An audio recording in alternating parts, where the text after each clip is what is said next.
You are listening to KLRN Radio, where liberty and reason still reign.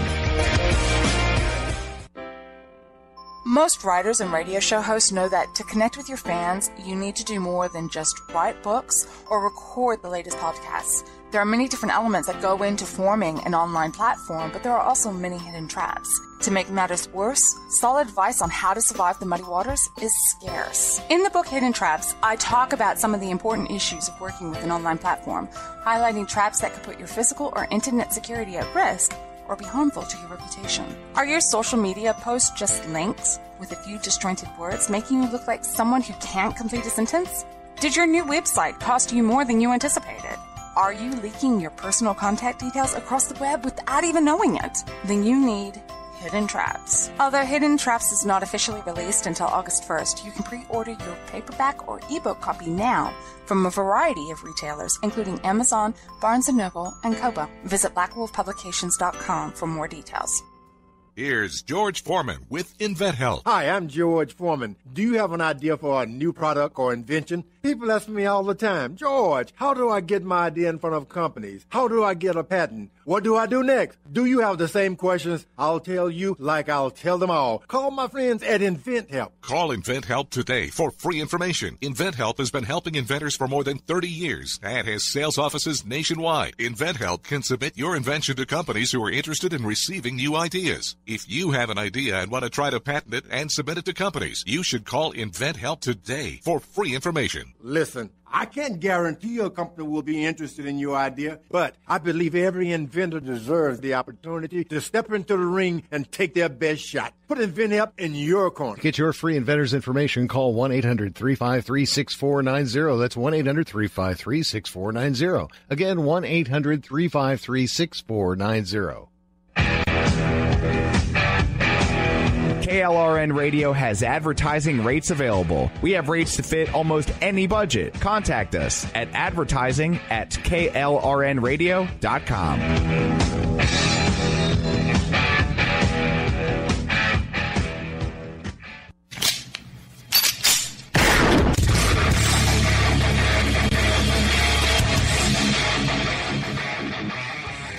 This is Lickery Trigger for Rebel Road Tactical. With proper care and feeding, your pistol will be ready when you need it. There to save your life. Shouldn't your gear be that good? Whether you need a holster for comfortable everyday carry or a tough-as-nails holster for your next training course, Rebel Road Tactical has what you need. Check us out on the web at rebelroadtactical.com. You're listening to the Spark Radio Network, internet radio like you've never heard before. Innovation, creativity, and imagination are all said to begin with a spark. So fasten your seatbelt and take the ride of your life and listen for the spark. This is Ginny Ehrhart with Southern Sisters Radio, and I'm your Southern Sister. In case you didn't know, you can check us out every Sunday at 2 p.m. right here on KLRN, and I'd love to hear from you. Email me at radio@southernsistershome.com. Hey, y'all, it's Ginny Ehrhart from the Southern Sisters Radio Show. It's Halloween. Well, almost. Just around the corner. Check us out every Saturday. We are talking about everything spooky and fun for the season. You can also check out our Halloween products on our website, southernsistershome.com. 30% off all products with promo code SISTERS at checkout. Also, free shipping on all U.S. orders. Boo, y'all. My friends, welcome back to another edition of Wenz World. And what better way to kick it off than with our Southern sister, Ginny Ehrhart. In the house. So good to see you, Joey. Welcome back. Thank you. And you know, we're less than 2 weeks away from Halloween. All Hallows Eve coming at us real quick. It's right around the corner. And many of us have probably already bought our pumpkins. This is true. Maybe 1 or 2 or 10 or 12. And the problem that I've faced in the last few years is I always want to get started early, right? Right. I want my pumpkin to display proudly yes. in front of the Wenz compound. And the problem I have is it rots. It rots even before Halloween gets here. You have to take a little care with these buggers. You really do. Yeah, and you have the surefire way to keep things alive. I've got got some suggestions. Okay, Shall we cool. put it that way? And considering how much effort a lot of us put into picking out the perfect pumpkin, right? Or 2 or 10. I mean, I have quite a few on my front porch because I love a little variety. Yeah. I like the green ones and the white ones and all the different colored ones, Sure. the boards. But I will tell you this. A little care and keeping of your pumpkins will help them last so much longer. It'll prevent them rotting out before Thanksgiving. Because, even after Thanksgiving, a lot of us like to keep some pumpkins around the house, right? You mean Halloween? No, what I mean is we enjoy them for Thanksgiving, but if you have not carved the pumpkins can hang around through Thanksgiving. Right.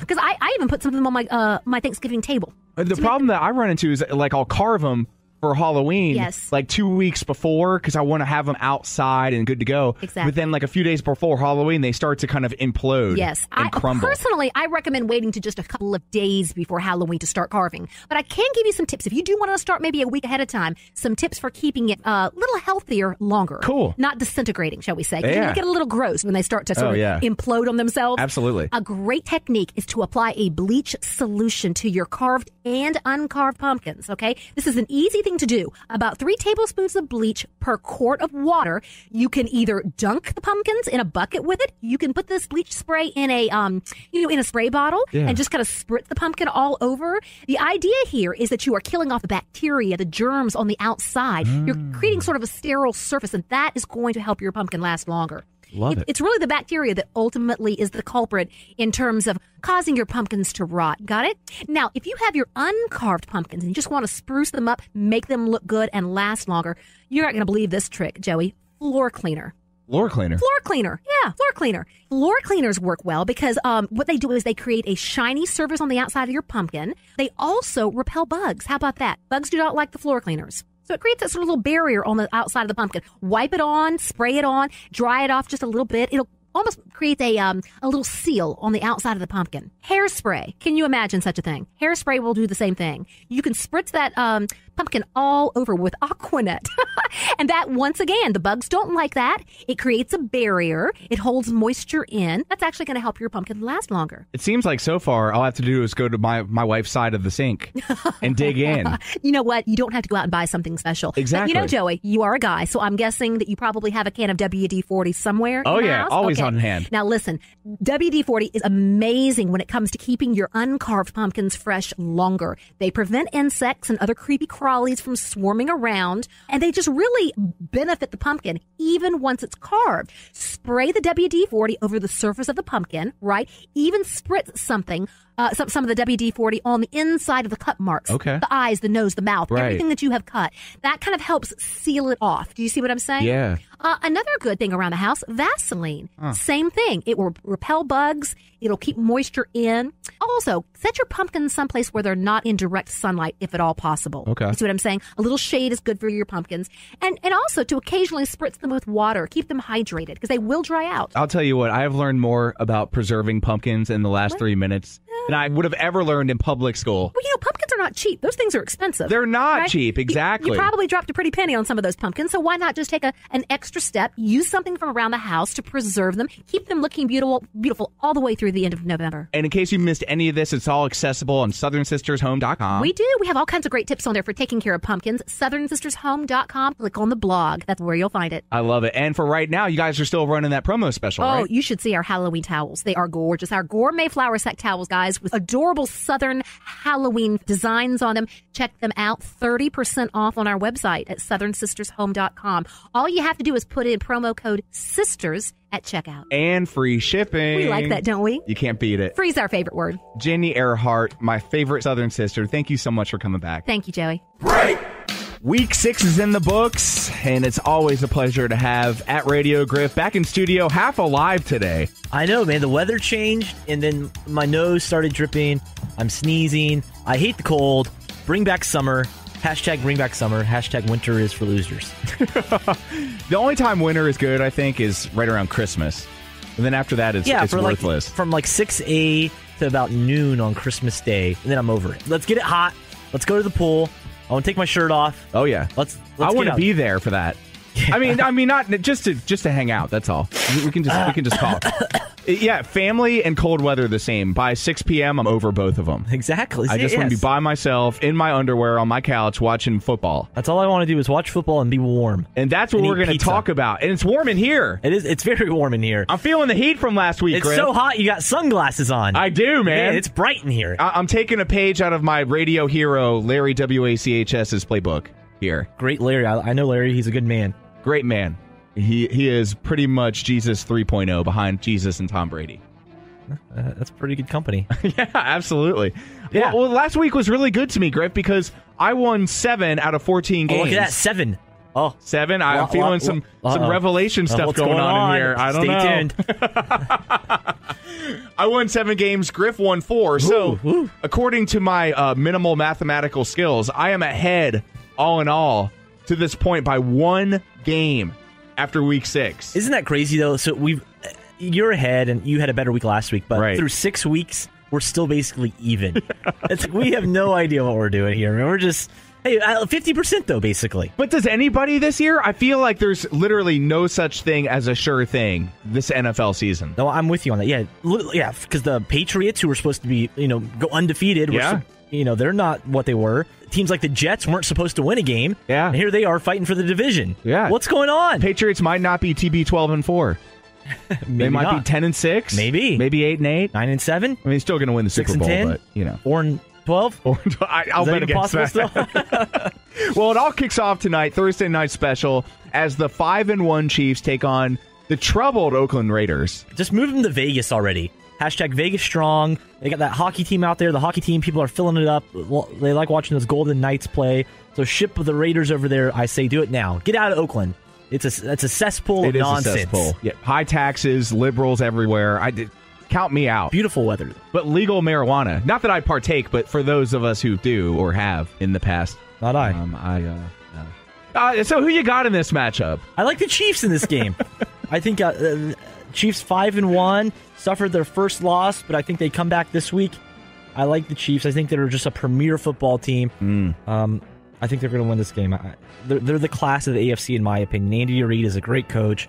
That offense has so many weapons. It's incredible. Kareem Hunt, where'd he come from? Wow, yeah. He's like the best running back in football. He is. It's incredible. I love it. Go Chiefs. I go with the Chiefs as well, man. I think they rebound, and they're playing Oakland. They're so bad right now. They both are wrong. Bucks 2-3 at the 3-2 Bills. This is surprising 3-2 Bills. Surprising 3-2 Bills. It's a new day in Buffalo. This is a game, though. Gosh, I hope I don't get stuck in a room and this is the only game on TV, because I have zero interest in this football game.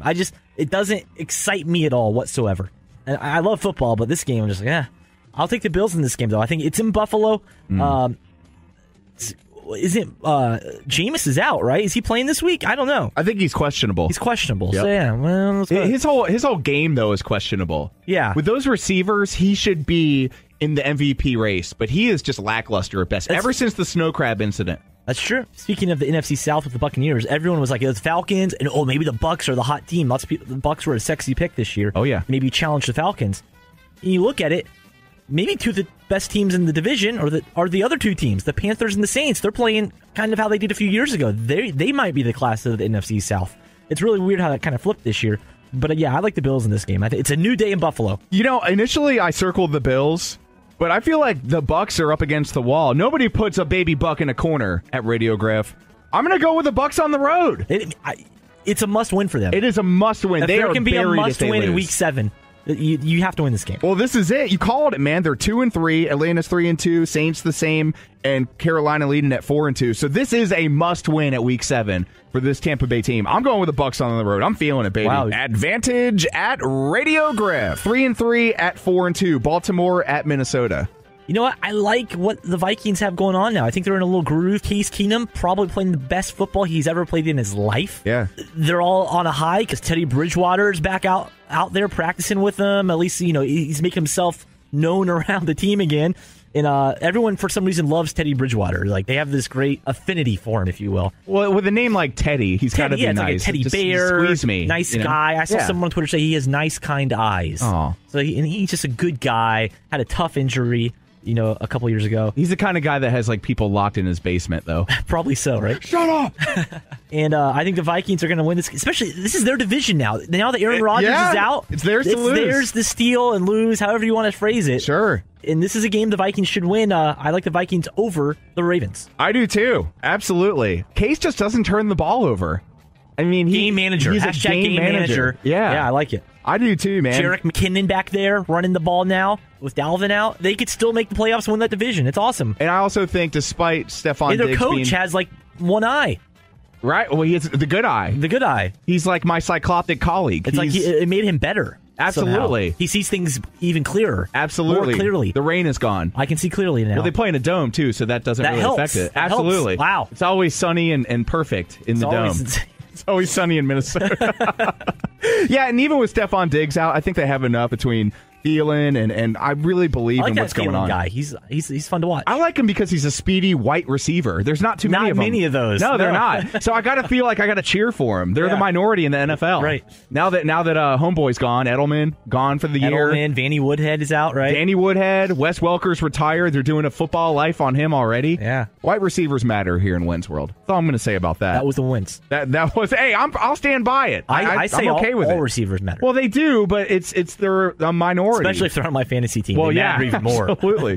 White receivers in the minority. Isn't that an oxymoron? I don't know. I don't know what's going I feel like a moron right now. So we'll continue. Just stand up. 3-3. Yeah, stand up for the anthem, by the way. We stand up in Wenz world. Get over yourselves. I'm literally standing up right now. He is. I'm sitting down, but when the anthem comes on, I will rise and take my shades off. I have to go pee. I'll probably sit down. Well, why not? Yeah. That's a one time a day where it's a nice break. Both are correct. That's true. 3-3 Jets take on the 3-2 Dolphins. Would this be an upset special to pick the Jets? Probably not, right? I don't think it's that much of an upset. I think it's a one-tier upset. Okay, one tier. Yeah, I'm sure the Dolphins are favored slightly. I like the Jets in this game, man. I think they have more to play for. Not that they have more to. They both have a lot to play for still, but I feel like the Jets just. I'm probably projecting on them, but I think they want it more. The Dolphins, maybe it's Jay Cutler's just whatever. I'm not buying into that. I like the Jets to win this game, go 4-3, and still be in the mix. I like the Jets. Jets. Looking at the stats of the AFC East, this is one of the best divisions in football. 0 of the teams are under 500 right now. And by the way, the Jets should be 4-2, and the Patriots should be 3-3 after that awful call against Austin Seferian-Jenkins. Goodness gracious. That was just, and the NFL came out the day after, like hindsight, after the fact. And they got totally screwed, and it's because they played against the Patriots. If any other team were on the field, that call would not have been made. Just the way it is. I'm going to take the Jets also, man. I'm feeling it. Both are wrong. 3-3 Cardinals taking on the 4-2 Rams. I'm a Rams believer. I think the Rams are going to stay in the mix in the NFC West there. I like their offense. It's in L.A. Cardinals are old, man. They're just so old. Yeah. And so I like the Rams in this game. It's young versus old, man. I'm an ageist here. I'm taking the Rams. I feel like the Cardinals are going to display that old man strength this weekend. You know those old guys are just strong? That would be something they do. They're not a good football team, but I think you might be right because they're going to be a team that is still in the mix. They're probably still going to get a wild card spot or maybe win that division and then get knocked out in the first round or something. It's Jack LaLanne versus Vin Diesel. I'm going with Jack LaLanne. All day. He's going to pull the tugboat. But I guess I'm going with Vin Diesel. Yeah, you're going to go with Vin. Not a bad choice. Handsome fellow, by the way. I mean, in a hyper-hetero way. I'm going to go with the Cardinals on the road, baby! Oh, my goodness. Yeah, the old man strength is going to prevail as they defeat the Rams, and the Rams will come back to earth. I'm feeling it. Advantage at Radio Griff. Jaguars 3-3 taking on the Colts. By the way, I did some digging on the internet. Some facts. And Andrew Luck, very unlucky. Shut him down. He's shut down. Shut him down. Shut down. Why play him at this point? There's no need. I don't see any benefit in playing Jacoby Brissett. Play him. He seems pretty capable. He seems like he could probably start for a lot of teams. Yeah, use him as trade bait at the end of the year. And then most likely you're still going to have a high draft pick. So you either draft somebody or trade that pick for more picks and trade Jacoby. You could change your team around in one offseason if you're the Colts, if you play it smart. But you bring Andrew Luck back, I don't know, maybe go 8-8, 10-6, and then you don't see Jacoby. Maybe you don't draft as high. No, I say sit Luck. Time is over for him. But, you know, I like what Jacoby's doing, and I think he's going to lead them to victory. He's going to keep the Colts in the mix this week. I like the Colts over the Jags. I'm just not... Man, how long can Blake Bortles keep this going, man? With a name like Blake Bortles, how can you not keep it going? Isn't Fournette out? He got injured last week. Doesn't matter. They have Chris Ivory. They're going to be doing just fine. I mean, that defense is decent, but no, I'm a Colts guy this week. All right, well, I'm going to go with the traveling team. I'm going to go with the Jaguars. Advantage the Wenz. Saints 3-2 at the aforementioned Packers 4-2. Saints the surprise of the year, obviously. Holy smokes, that game last week between them and the Cardinals. Yeah. And what's going on with the Saints are kind of showing some of that old man strength, I feel like. They got rid of AP. Yeah. And now things are looking up for the Saints, I guess. Mm-hmm. And once again, there's a quarterback named Brett, behind center for the Packers. Wait, did Brett Favre come back? Is he back? That might be the best option. He's wearing the copper fit. Uh-oh. It makes sense. Watch out. He sent me a picture of himself, by the way, the other week. I think it was a mistake. But it was just him in his copper fit socks. That's it.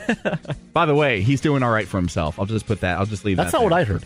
Really? Mm-hmm. It must have been cold when you got that pic. I didn't get anything. Oh, it's just what you heard. I heard. Right? I heard. You didn't see it. I heard. I like the Saints in this game, though. I just think they put up too many points. I don't think the Packers can put up points. Brett Hundley, that's his name, right? Yeah, UCLA Bruin. Right. He has some weapons. I mean, they got a solid receiving core, and they got the number 88 running back there, Montgomery. But I like the Saints. I don't think the Packers defense is strong enough to stop the Saints. I'm sure morale is down in Green Bay. I think the Saints are going to go on the road and win this game. In fact, there has been a 14% decline in cheese sales in Wisconsin. Really? With the exception of Manitowoc County. I feel like they might... I don't know. Have they found the murderer yet? No, I don't think so. I think it was the cops. Yeah. I think it was the cops. They framed him. I'm surprised you said cheese sales went down. I feel like they would go up because they're going to eat their feelings now that Aaron Rodgers is out. No, it's the actual opposite. They decided to work out. Oh, yeah. Instead of eating, they're like, I need to change my life. Maybe that'll change the flow of the Packers. That'll help Aaron Rodgers out somehow. He'll be back sooner. Exactly. Maybe for a playoff run at the end. Yep. Okay, I see. Send your cheese curds to us then. We'll take them, I guess. Care of at Radio Griff, 2970 Peachtree Road. I love every cheese curd. Why not? Where do I get them? I think you could go to like a delicatessen. What? Yeah, a deli. Deli? A deli. Not India, but a local place. New Delhi. New Delhi. There's a New Delhi downstairs. I wouldn't want to buy anything from an old deli because there's a lot of preservatives. It's not boar's head. I thought cheese is supposed to be good when it's old. Yeah, that's the anomaly, right? Oh. Blue cheese is like literal mold. Cheese and wine. Cheese and wine, they go really well together. We should open a store. The Old Deli, all we sell is cheese and wine. Yep, and we'll loop the song All the Single Ladies over and over again. Cheese and wine and cat ladies. Bring your cats. Every Tuesday, bring your cats. We'll lay down a saucer of milk. You got to do it on Saturdays. It'd be Catterday. But Catterday. But cats are lactose intolerant. I did not know that until recently. They like milk, though. They like it, but it's bad for them. It's like people love heroin, but it kills them. That almost makes me want to give my cats milk more often. Like if I have milk around. Are you trying to get rid of your cats? Just donate them. Hey, one of them peed on my bed last week. Oh, I saw that at Radio Griff tweeted. No more cats allowed in the Radio Griff bedroom. You got to kick them out of the compound, I feel. Let's get into that. Uh-oh. It's not good. It's not good. Feline drama. Watch out, cats. Yeah. Cat lives matter, though. Can we agree on that? Well, do they matter, though? Because really, if they have 9 of them, does one even matter? Oh, that's a really good point. When you have an excess amount, it devalues the whole. Man, I stand corrected. What? You're absolutely right. I take it back. The smartest thing I've ever said in my life. No, that is the smartest thing I've ever heard in my life. That is amazing. That's the hottest take ever. Let me ring the hot take bell. Where were we? Okay, I'm going to take the Saints also. Yeah, I'm taking the Saints also. They're going to go marching in. Both are correct. The 4-2 Panthers at the 2-4 Bears, but I gotta say the Bears are better than 2-4. They're better, especially now with their new quarterback, Mitchell. Yep, I like Mitchell. I'm a big Mitchell guy. I think the Bears are going to win this week. I think it's going to be cold in Chicago. At least that's. I haven't looked at the forecast. I'm just assuming it's going to be windy. Probably so. And it's going to be cold and windy in Chicago. Imagine that. And I don't think Cam Newton is going to be able to. I think the wind's going to knock him down, knock him out of this game. And I think Mitchell Trubisky is going to lead the Bears to victory. Hey, again, the Bears are still in the mix here now that Aaron Rodgers is out. That's right. The Bears aren't a bad football team, really. They're kind of sneaky good. Watch out for the Bears. I like the Bears this week. You know what? I like where you're going with that, but I'm going to take the safe pick. Take Carolina on the road after their loss to Philadelphia last week. They got to rebound. They're giving Atlanta, a little bit of run for their money in the NFC South. Cam is mentally weak. He can't bounce back like that. It's going to be too cold for him. He's already checked out. I have a theory on this. Cam Newton theory? Speaking of lactose intolerance, he's been doing all these Oikos commercials. Well, he got fired, right? And he lost the sponsorship, and I feel like the lack of protein from the yogurt was the catalyst for him showing up weak last week against Philadelphia. Oh, so he's done. He might be. He better get like a beef jerky sponsorship or something. Hey, Jack's Links. That's a good idea. Don't mess with Sasquatch, bro.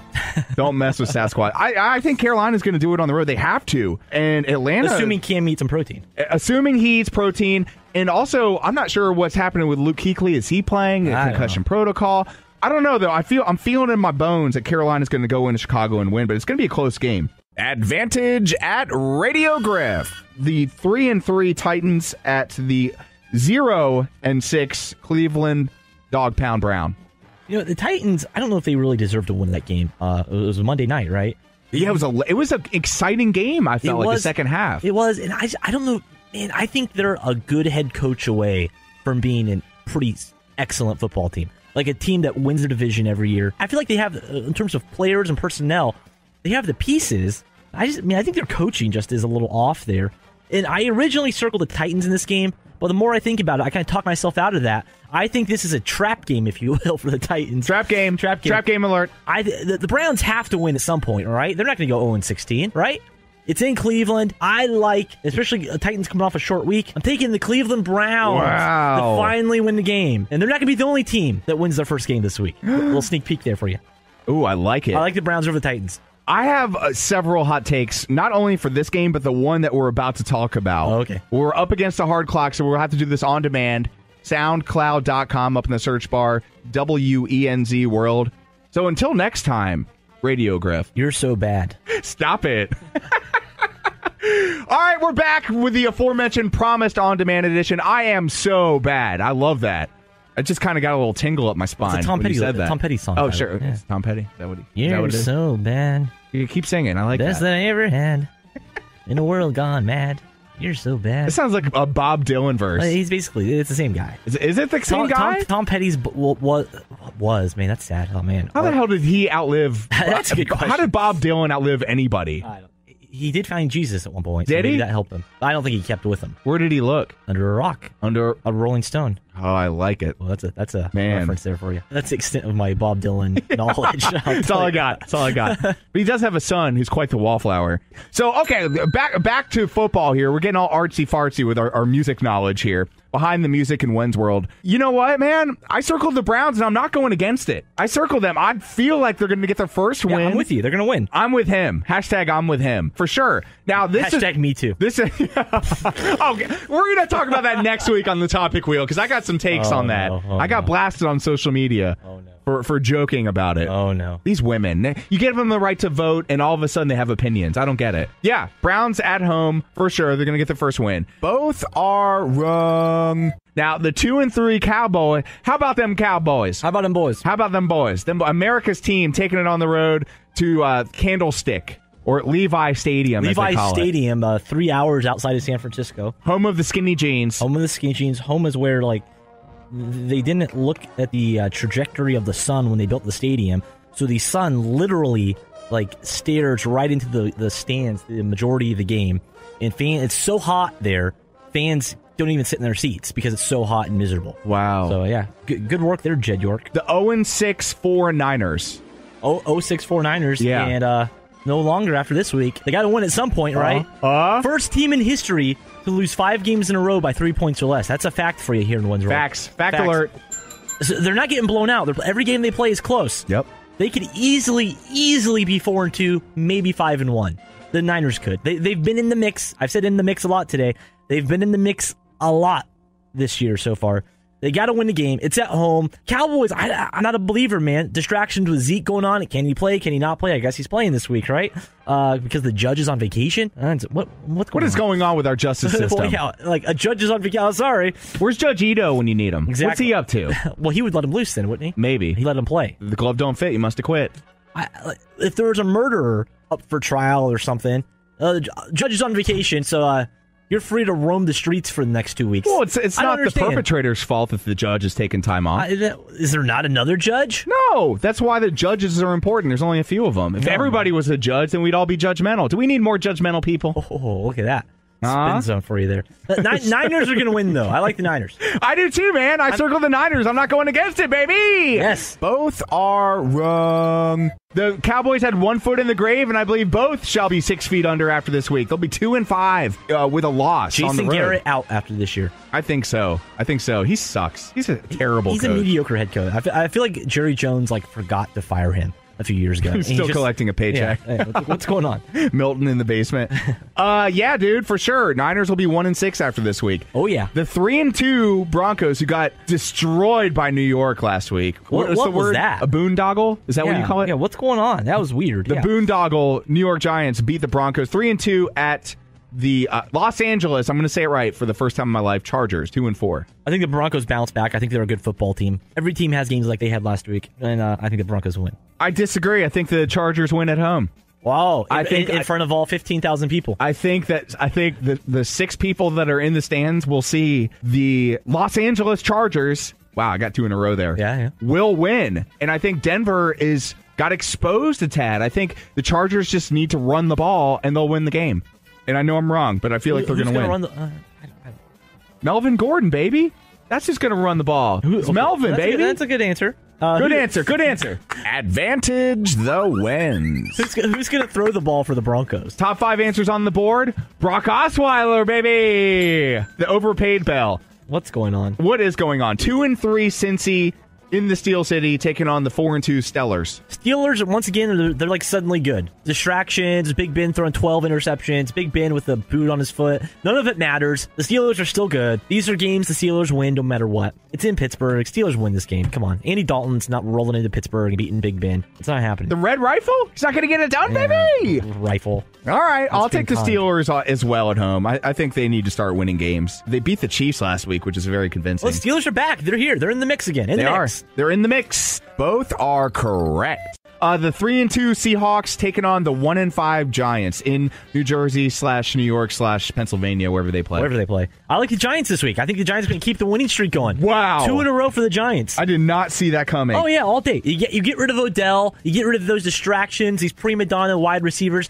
Eli Manning doesn't need wide receivers to win. Who needs wide receivers? Not him. Not Eli. Seahawks, it's really tough to fly across the country for all 3 hours of that in a private jet. I think that's going to really take a toll on them. I like the Giants in this game. I like the Seahawks on the road. You're wrong. I might be. I've been wrong a lot this year. Advantage the Wenz. The 3-2 Falcons. The Falcons taking on the Patriots. A little Super Bowl 51 rematch. It is. We finally get the rematch, and these two teams do not look as lethal as they did last year. There was no question. These are the 2 best teams in football. I mean, right. They were playing on another level. I agree. And they put on an incredible Super Bowl for us all to watch. Even if you were a Falcons fan, it was still an awesome game to watch. But this year, they both look kind of weak. Maybe. They're on the struggle bus. Yeah, not what they once were. But I like the Falcons this week. Wow. I think the Falcons' offense is better than the Patriots' defense. I think the Patriots' defense is the weakest point. If you look at all aspects of both teams, that would be the weakest point on both teams combined. So therefore, I think Julio Jones finally has a coming out party. They're finally going to get the ball to Julio Jones this week. Is he going to find the end zone? I think so. I think he's going to find it at least twice. Maybe 3 times. Sunday Night Football. Because there's been chatter the last couple weeks. We got to get Julio the ball. I think Julio finally gets the ball, and I think the Falcons go up to Foxborough and win this game. Get some little revenge. I think he's going to get locked down. Look, you got Sanu out. I don't think they really have that many weapons. You got Hooper. You got Julio Jones and Taylor Gabriel. I just don't think that they have what it takes. And I know that New England's defense is suspect at best, but man, Tom Brady, and especially after that last week, that near miss by the Patriots against the Jets, I think they're going to come out strong and beat the Falcons. At least I hope so. I hate the Falcons. Wouldn't it be funny if it was almost a reoccurrence of the Super Bowl? Oh, but this time the Falcons came back, being down 28-3? No, just Falcons lost again. Okay, that would be cool. Nice. That would be really nice. I love it. It would just rub it in Atlanta's face. Advantage the Wenz. Speaking of Super Bowl contenders, we got a home game for my Philadelphia Eagles, 5-1, hosting the I don't know if we should say Redskins. I feel like that's somewhat offensive to call Indians Redskins, but we'll call, because that's still the team name. The Redskins going into Philadelphia. I have some Native American blood in me. I'm 164th something. So I give you permission to say Redskins. Thank you. Yeah. It's one of the best Monday Night Football games we've had in years. Would you care for some smallpox while you're here? I'll pass. Okay. Don't say I didn't offer. So you don't want the smallpox? Or you do? I know I'm good. I'm passing. Are you good? Okay. I'm just all right. Well, now that we have that off the table, and you don't want the game, and then the smallpox. Who do you want? Do you like my cousin? going in to play the Jesus Ginger, Carson Wentz? I'm on the Wentz train now. I'm all about Carson Wentz. I'm all about the Eagles. Carson Wentz now, thankfully, I had him on the bench on my fantasy team since I had Aaron Rodgers as my number one guy. So I got Wentz. I'm a Wentz believer now. I picked up like 3 other Eagles, too. Nice. I'm an Eagles guy Hope now. you got Aguilar. I did. I picked him up. Waiver Nice. wire. #waiver wire. I like the Eagles this week over the Redskins. I love the Eagles this week against the Redskins to go to 6-1 and on their way to lose to New England in Super Bowl 52, 24-21. The NFC is all theirs now. Both are correct. Aaron Rodgers is out. It is. I mean, unless Matt Ryan is going to put something. It's all about the Eagles. Yeah, Matt Ryan's donezo. It's over. The Falcons are over. Blow it up. It's over. Blow it up. Start over. It's a new day in Buffalo. All those cliche statements here with @RadioGriff. Follow him on Twitter. Also find his personal account and troll him there. And, of course, you can follow the show @Wenz World Radio. So until next time, pending Tom Petty lyric. Into the great wide open. My friends, week 7 was good to the Wenz. I went 8-7. Griffin went 7-8. So now I'm ahead by 2 whole games entering into week 8. We're going to have to see how this pans out. It can swing. This is a pendulum, this NFL season. There is no such thing as a sure thing unless you're talking about the Philadelphia Eagles. 6-1, headed to the Super Bowl to lose to the Patriots 24-21. That's my prediction, and I hope that changes. I am a diehard Eagles fan, but I'm also cautiously optimistic. I mean, I'm losing my caution, though, as it pertains to my optimism. I'm believing that this team finds a way to win. It seems like they are touched by something special this year. The breaks are going their way so far. They lost a couple key players on Monday night against the Redskins, but I do feel like they are a strong unit and will prevail come NFL postseason. Mark these words. Write them down. Take a picture. It lasts longer. More Wenz World coming up. Stay with us. Hey, y'all, it's Ginny Ehrhart from the Southern Sisters Radio Show. Have you checked out our website, southernsistershome.com? We have the most gorgeous array of gourmet flour sack towels. They will look fabulous in your kitchen, and they're complete with all sorts of Southern sayings, designs, and you should see our latest Halloween collection. Go to our website and check us out, southernsistershome.com, and guess what? We have a promo going on right now. 30% off your order. Just put in promo code SISTERS at checkout. Also, free shipping on all U.S. orders. Boo, y'all. Hey, it's your friendly voice of Atlanta traffic, Chris Monroe. It's the giving season we're getting into. If you have musical instruments you want to get rid of, well, I've got a great place for you to give. Giftofmusic.org. Giftofmusic.org. We'll make sure it goes to a worthy student or program in need. My friends, welcome back to Wenz World. We are back in the Artist Corner, and we are spotlighting Carmine Appice, and this man has a brand new album coming out next week. Carmine, welcome to Wenz World. How are you?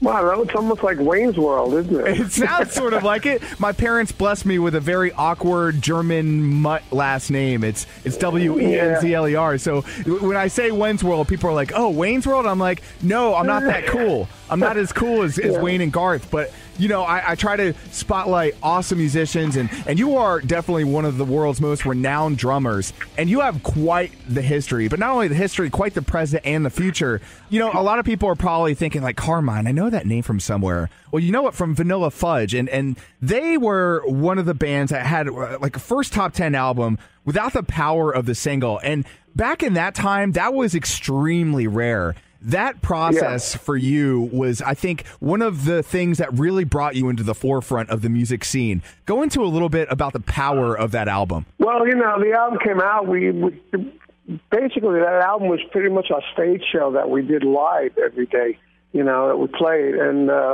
when we went in the studio, Shadow Morton, our producer, just, you know, recorded it. You got good sounds on the instruments, and you keep hanging on. It was done as a demo. And it was mono, and it was really powerful, you know. And that song just went up the charts to number like 70. And then the album came out and went from number 200 to number 33, and they continued to slide all the way up to number 5 without the big, powerful hit single. And then Hanging On a year later, it was re-released as a single. Then it went up to number 4. And the album at that time was, I don't know, we had 3 albums on the charts, and 2 of them ended up being the top 15. The other one was top 50. You know, so that's how it happened. You know, it was like it got the band big. We were playing 5, 7, 8,000 seat arenas all around the country and selling them out. You know. No kidding, man. But it didn't begin there, because at one point you were doing music for all occasions with the Vidells.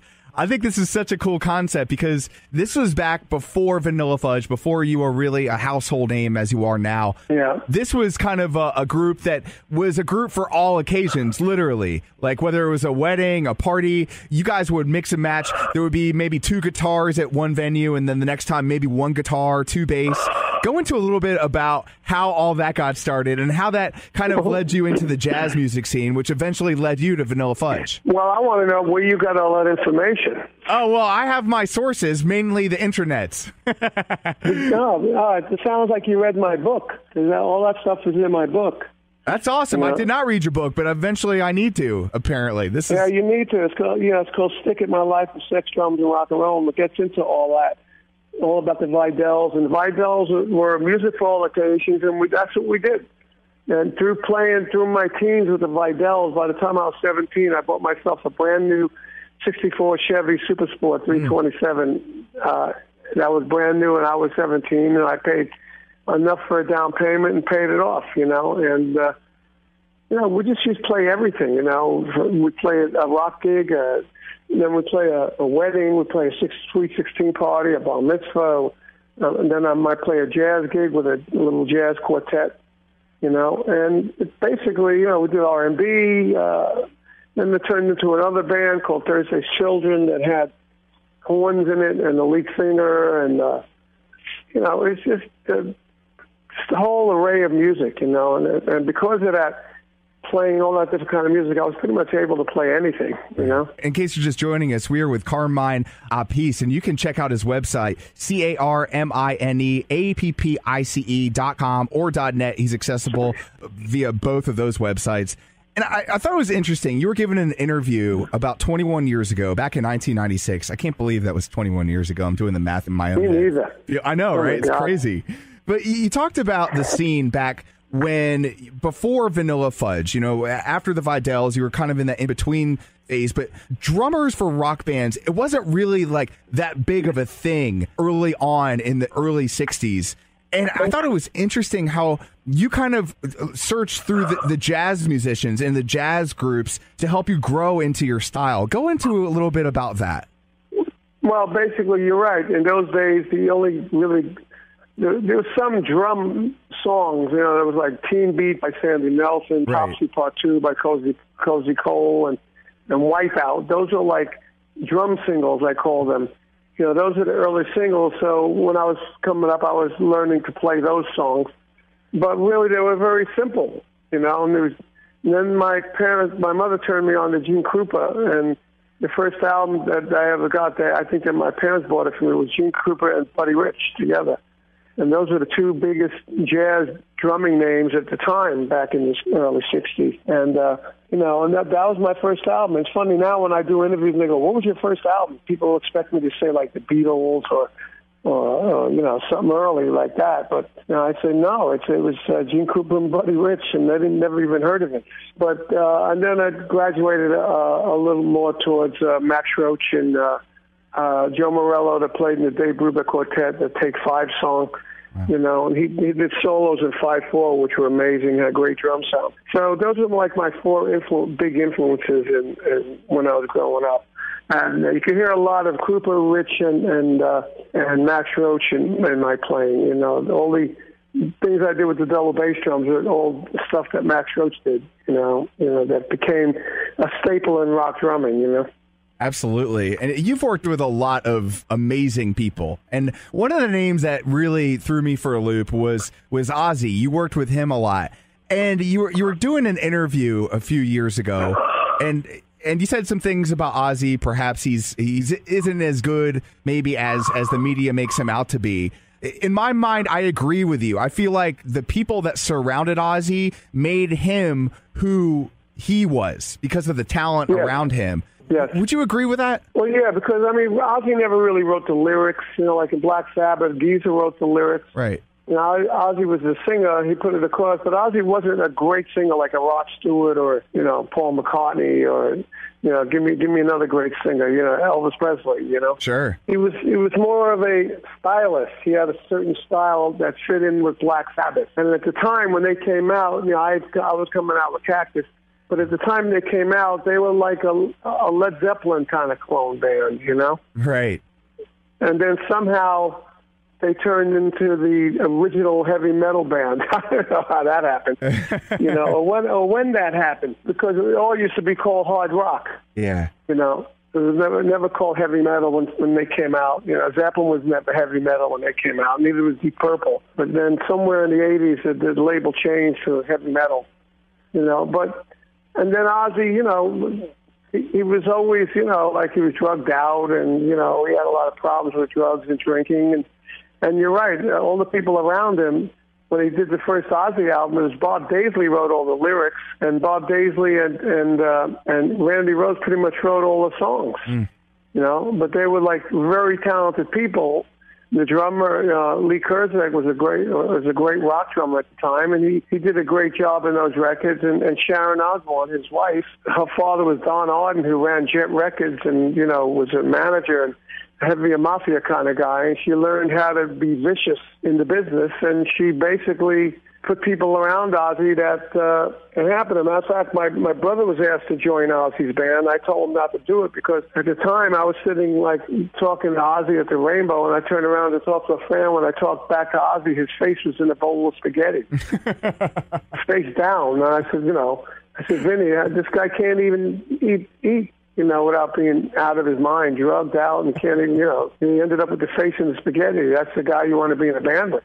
Who the hell knew that he was going to, you know, become a big act, you know? Because of Sharon. Sharon's the one that did it. He's not the only guy that you've worked with. You've been around the block, man. You mentioned Rod Stewart. Now, you spent some time around him. He's definitely one of the greatest early rock singers. I think he doesn't get a lot of credit because... Total. You know, he wrote the introduction to my book, my book, Let's Stick It, My Life, Sexuality, Drugs, and Rock and Roll. He wrote the intro for it. And but he was, when I played with Rod, he was the greatest rock singer around and frontman. He was an amazing frontman, you know. And he had a style. Nobody sounded like him. When he came out with the Jeff Beck group, he was like one of a kind. Nobody sounded like him. He was a white, blue-eyed soul. He was a tremendous singer. Soul, you know, very, very...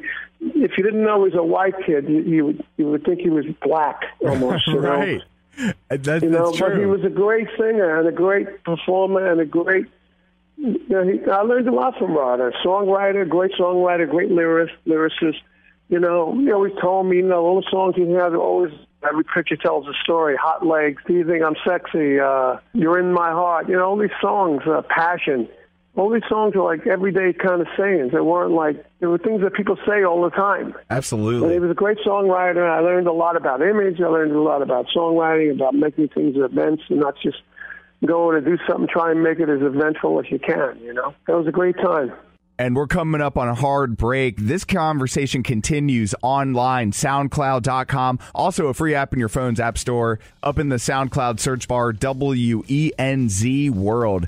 And just search for the Carmine Appice interview. More Wenz World coming up right after this. Hey, y'all, it's Ginny Ehrhart from the Southern Sisters radio program. We are celebrating Halloween this month. Tune in every Saturday at noon and Sunday at 10 on AM 920 The Answer. Food, fun, everything spooky. And check out our gorgeous gourmet flower sack towels on the Southern Sisters website. Go to southernsistershome.com. We've got some gorgeous Halloween designs. You're going to love them. Use promo code SISTERS at checkout for 30% off your order. Also, free shipping on all U.S. orders. Boo, y'all. This is Wenz World, and it's Weird Science time.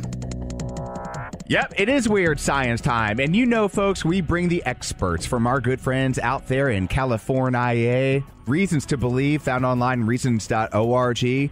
Dr. Fazale Rana, also known as Dr. Fuzz here in Wenz World. Welcome back to the show, Fuzz. How are you? Joey, it's great to be with you again. Absolutely. This week we're talking about something, one of the most underappreciated parts of the human body, the big toe. And in fact, a 3,000-year-old big toe prosthesis was discovered as of late. Where did this discovery come from, Dr. Fuzz?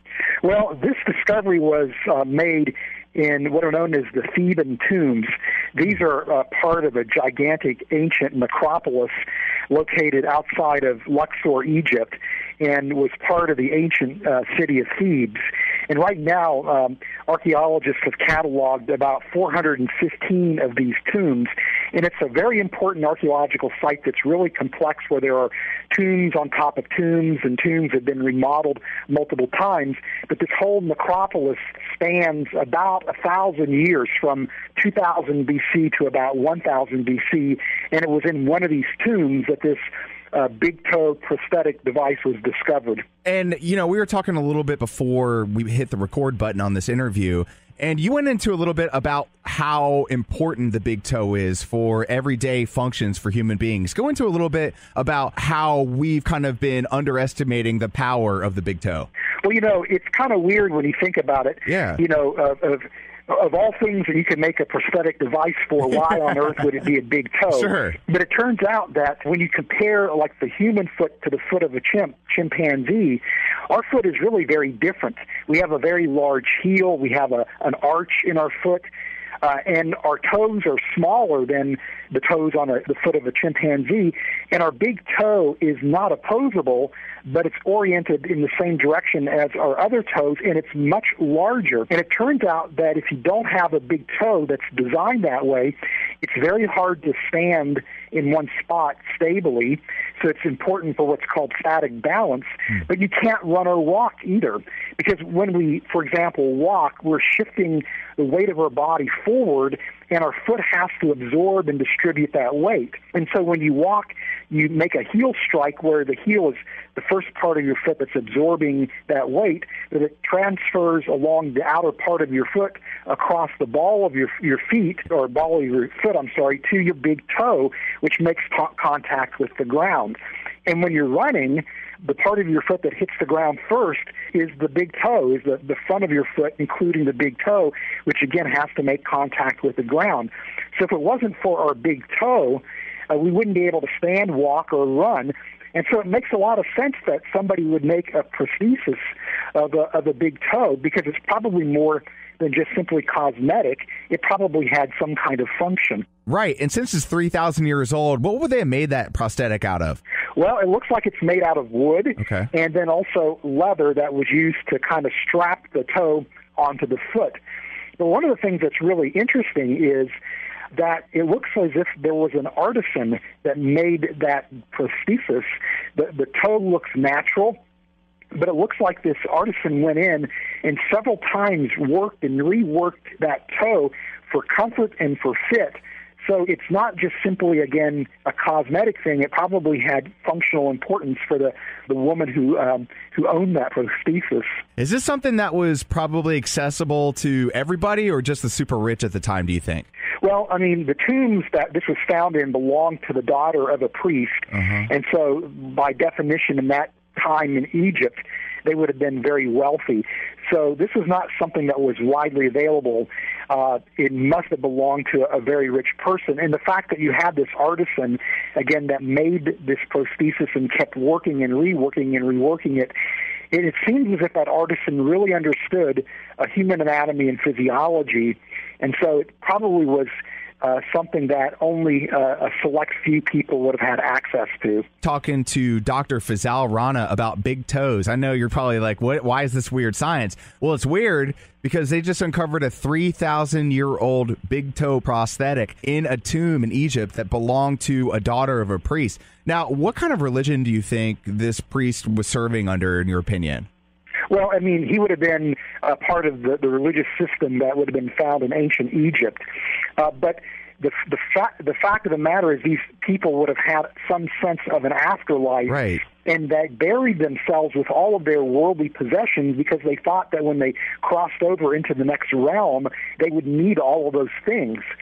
And so these tombs are actually a boon for helping us understand what it was like to live in ancient Egypt, at least for some people, because all of these things would have been buried with them in the tombs, and so we get a window into what life was like. And, you know, it's interesting because this prosthesis is the oldest prosthetic device that's ever been discovered. Wow. And apparently the Egyptians were pioneers in developing prosthetic devices. And so, you know, this is really a very important archaeological find on many, many different fronts. But it is kind of weird to think of somebody walking around with a wooden toe strapped to their foot. What other things as of late have they discovered that has really rocked scientists and people that just love history and what we can learn from it? Well, one of the things that I think is interesting is that even though this is the oldest prosthetic device, there's actually mention of the use of prosthetic devices in ancient Grecian and Roman literature. And in fact, the oldest mention of a prosthetic device goes back to somewhere between 1500 and 2000 BC, and it's actually found in the Rig Veda, which is like a collection of ancient Indian sacred texts. And so even though this is the oldest prosthetic device that we discovered, there probably were people using prosthetic devices even earlier than this. We just haven't been able to discover any evidence for that. Just thinking about this woman who wore this thing, it would really suck if she walked outside and stubbed her toe and her toe fell off again. That's right. These things aren't exactly a dime a dozen. Like, damn it, I broke my toe again. Can you build me another one? What kind of wood do you think they used back then? I'm not familiar with the topography, as it were, of Egypt, and perhaps how it's changed over the last 3,000 years, just given the environment and all the changes therein. Yeah, I really don't know. That's a great question. What the wood was that was used? I don't know the answer to that question. But it's interesting because the researchers that were studying this big toe were basically using some really sophisticated techniques to analyze it. They're using microscopy to get information about the fine structure. They're taking x-rays of it. They were creating these three-dimensional images with computer tomography to analyze it, and it was through that process that they were able to discover that this toe was actually worked and reworked. But I don't know if this was a special type of wood or if it was just wood that would have been commonly available. I mean, given that this belonged to the daughter of a priestess, you might imagine that part of the prosthetic device would have been actually something that would have been extremely high quality, befitting somebody who would have been that important in society. Or they may have chosen the wood so that it would have the most natural cosmetic appearance. Right. So that's a really interesting question. Well, I'm looking at the picture again, and if you're just joining us, we're talking to Dr. Fazale Rana. You can connect with him on Twitter at RTB_FRANA. And as you were speaking, I was thinking about how it would match the melanin of the individual that we're talking about, the priest's daughter, a 3,000-year-old prosthetic toe. It kind of resembles a dark mahogany. So one has to wonder if they were going for a matched look, because as we know, I mean, women like to be pretty. And I'm sure the daughter of this priest would want this toe to match the rest of her skin color. Yeah, that's probably true, because if you had a prosthetic device like that, you probably would feel very uncomfortable, and very self-conscious. It's interesting, Joey, a number of years ago, my wife and I adopted 2 kids from Mexico. They were brother and sister, so we have 5 kids, 3 biological, 2 adopted. But the little girl that we adopted went through just a horrendous experience as a little child, and as a result of that, suffered some severe burns on one of her arms, on her left arm, and as a result of that, actually lost a couple of fingers. And when we brought her back to the United States, we were able to go to Shriners and work with the doctors there who were world-class physicians. And one of the doctors was a pioneer in toe-to-hand transplants. So they actually took a couple of her toes and they transplanted them into her hand to create fingers that she could, with nerves and everything going, with the transplant, so that she actually had a functional hand as a result of that.